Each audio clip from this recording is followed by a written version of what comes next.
So I'm Dr. Jen Palmer. I'm a naturopathic doctor. I'm the education director for Charlotte's Web. And today we're going to be talking about menthol and camphor research. Megan's on the line with us today too, so she'll be checking in the Q&A feature. If you want to ask any questions, she'll try to answer them there. And then we'll also take questions at the end. So we'll just kind of let those pile up for anything that she wants me to address at the end.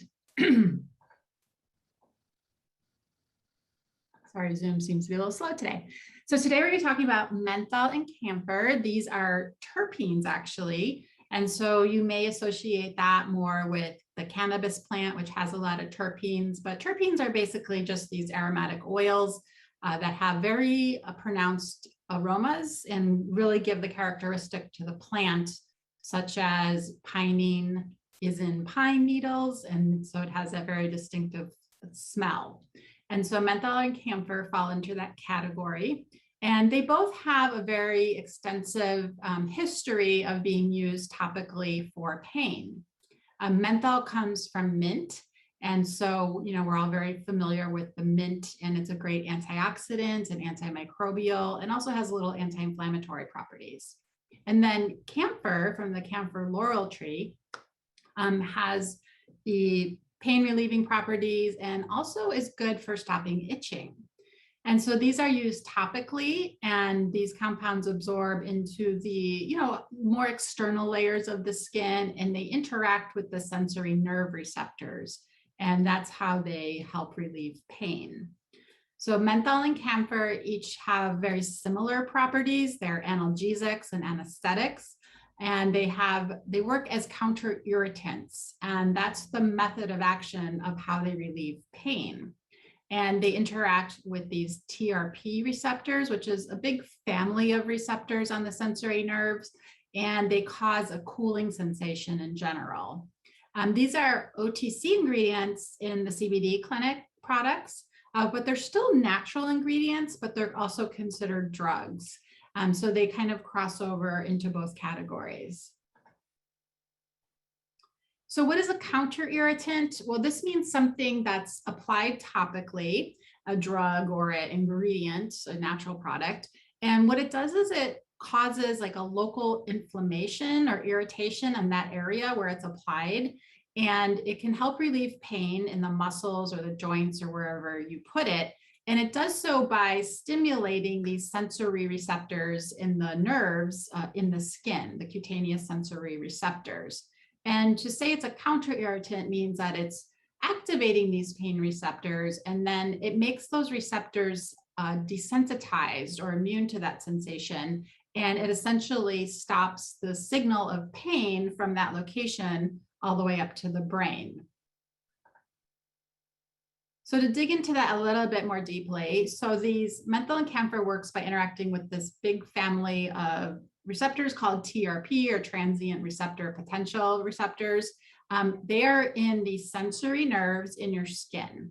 And so TRP is a real big category of receptors, and then there's a bunch of little subcategories under that, and different ingredients work on different subcategories. So essentially, these receptors are designed to detect pain and temperature changes and chemical sensations and even pressure in the skin. And menthol and camphor, what they do is they activate these receptors and interact with them. They release these inflammatory mediators, and they basically keep overstimulating it and overactivating it, which ultimately kind of turns it off. So those specific channels will actually become desensitized from that constant stimulation. And this is called the gate theory, because the way this happens is that this overstimulation of the receptors through the nerves eventually in the spinal cord kind of closes the gate and shuts down the pathway of that message of saying there's pain there. And so that message doesn't get to the brain, and the brain feels relief from pain. We're not actually fixing the problem where we're applying this, but we're actually just cutting off the signal of pain. And that gives a person a lot of relief ultimately. And this repeated activation, it's kind of like when your fire alarm in your home, the battery starts to die and it starts to make that beep, beep sound. And at first you're like, oh, I got to go change the battery. Oh, that noise is really annoying me. And then if you ignore it and you just keep doing your work and you procrastinate changing that battery, eventually that beep beep noise, you don't even hear it anymore. Your brain just kind of turns it off because it's just been so overstimulated with that constant sound that it just kind of, it starts to ignore it. So the menthol receptors, these are specifically called, I said they were subunits. So this is TRPM8, the M for menthol actually. They're also called cold receptors. What these do is they dilate the blood vessels, so they allow more blood flow to come in. And by increasing that circulation, you're going to allow those immune cells to go in there and clean up the area and kind of decrease the inflammation, as well as give this cold sensation, which is constantly activating and turning off the pain perception. Menthol interacts, or camphor, sorry, interacts with different TRP receptors. So it interacts with the V1 and the TRPA1. And so it hits two of them, and it has been said to produce a cooling and warming sensation. So kind of contradictory. I personally don't experience that warming feeling from camphor, but I think I'm just not sensitive to it. So it has an interesting dichotomy there. And that also causes that vasodilation to increase blood flow. So you may ask, given the fact that these both work on TRP receptors and have kind of similar properties, why do we put both of them into one product? So the reason why is they work on different receptors. So you can get kind of a multiplying effect on the nerves by hitting different receptors, and you can block the pain more effectively. These work really fast, and part of that is probably because we're hitting 3 different receptors at once. So you'll notice when you apply these products, you get that cooling sensation very quickly and pain relief very quickly as a result.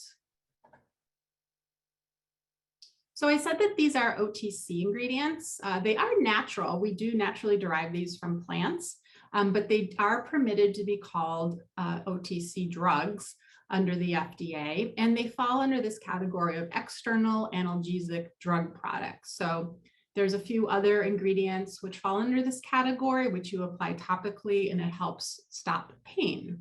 And so the great thing about having this OTC category is that we can make certain claims with this. And so if you're more used to using dietary supplements, you're probably aware of all the restrictions and you can't really say exactly what the product does. But when you have an OTC ingredient, there's actually permitted claims. So here we're allowed to say these help with temporary relief of minor aches and pains in the muscles and the joints. And they're very specific about what we can say, and it's not for long-term chronic pain. These are really designed to be used for temporary relief and just occasional pain. But we can be really specific about backaches and arthritis and strains and sprains. We can say that they have a penetrating pain relief, which I think is really important because I believe that this menthol and camphor do penetrate the skin very well, and they almost act like a carrier. So if there's other ingredients in there that are going into the skin, it enhances their absorption. And I'm going to share a study with you later that kind of shows that in a different way. So again, if you're from more supplement side, you are more used to supplement fact panels. But with OTC ingredients, we have a different way of showing what's in them. And so we have to use a drug facts panel. And so when you read these, the most important part is, the title, it says drug facts, and it's going to show the active ingredients on the top. So in this situation, it's only going to show the OTC menthol and camphor. Those are considered the active pharmaceutical ingredients. And we are showing you the amount that are in there. And for us, it's the percentage of each ingredient in the product. And then you're going to see the inactive ingredients, which is everything else that's in the product, but that's going to be listed at the bottom. And so the CBD hemp extract is also included in that list of inactive ingredients, along with some of the other moisturizing ingredients and some of the other herbs that are added there as well. So let's jump into the research. This one study is about menthol being used for migraines. And this is a really interesting study. It was double-blind, placebo-controlled. And it's a small study, 35 people, and they applied a 10% menthol product, which is, we have some products around that range as well.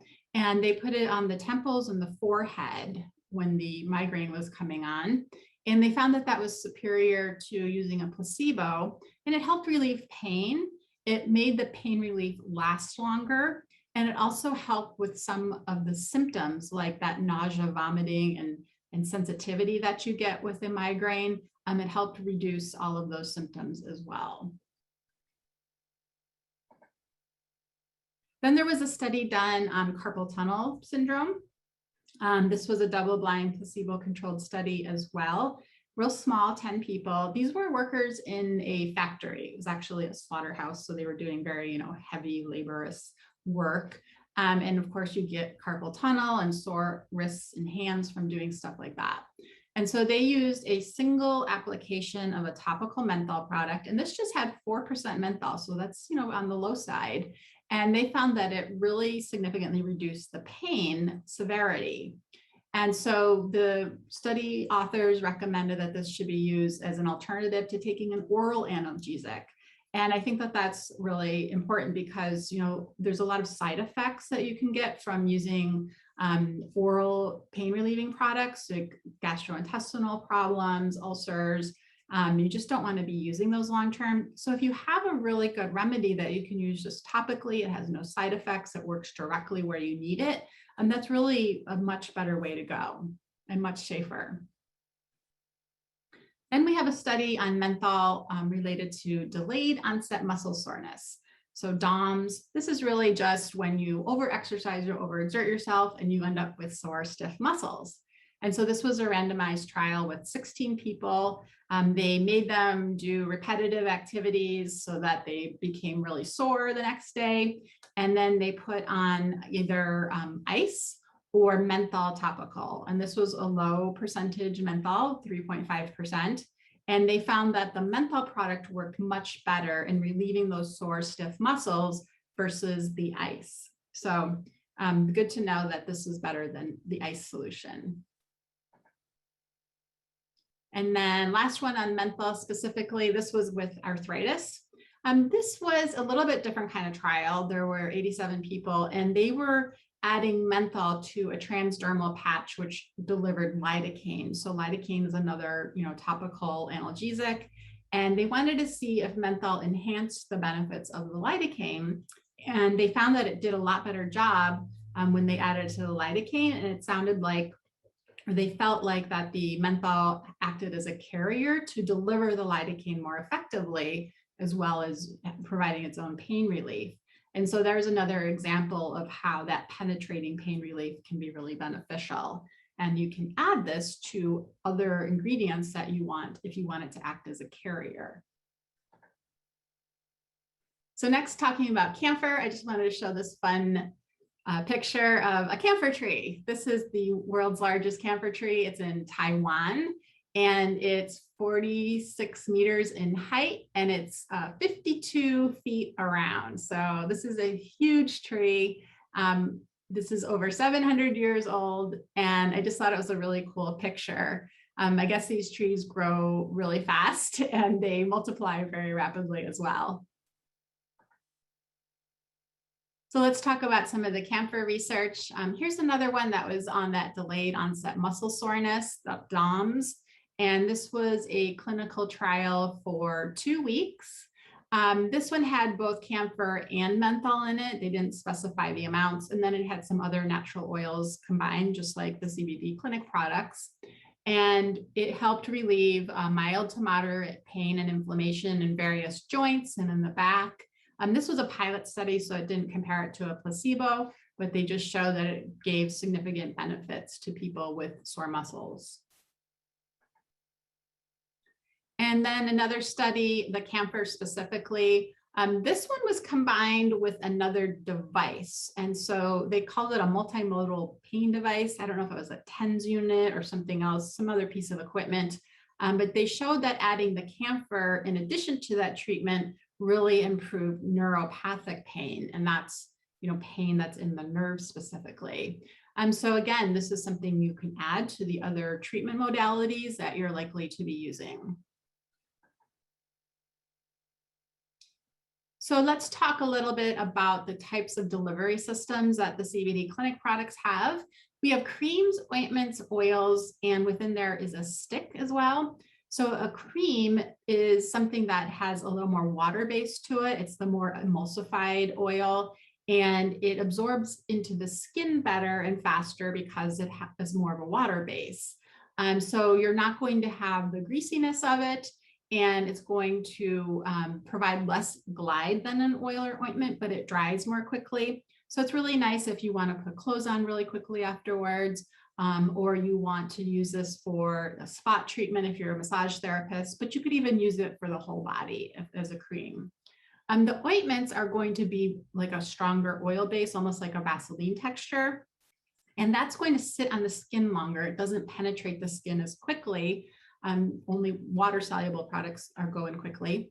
And this is going to have a longer lasting effect because it sits on the skin longer, and it's almost like a battery effect where it releases the active ingredients more slowly and over a longer period of time.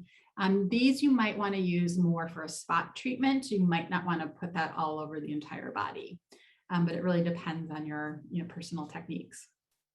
And then we have just regular oils, which can be used as a massage oil, or you can use them along with other types of treatments like the Graston technique or other tools that you use. And being an oil, it's not going to penetrate as quickly, and you're just going to have a little bit more greasiness to it, so it takes a little bit longer to absorb.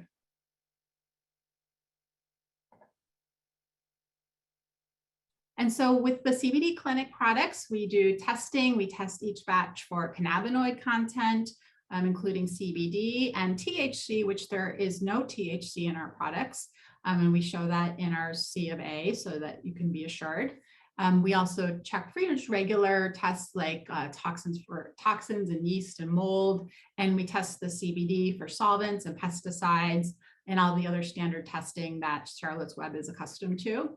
And you can view all of those tests on our certificate of analysis. And those are at this website link, info.cbdclinic.co. And you'll be able to access the certificate of analysis there. And lastly, this is just a product shot of the different variations of the products. You can see on the right side there is the stick, which I didn't mention. That one's a little bit more between the ointment and a cream. It's a stiffer, but not greasy product. And that one's really popular because it's easy to apply. We have different sizes in all these products. And like I said, we have oil and water-based products. These are dermatologist tested and hypoallergenic, and they have CBD in them without the THC. So if you have any specific questions on the products, you can reach us at any of these email addresses or the phone.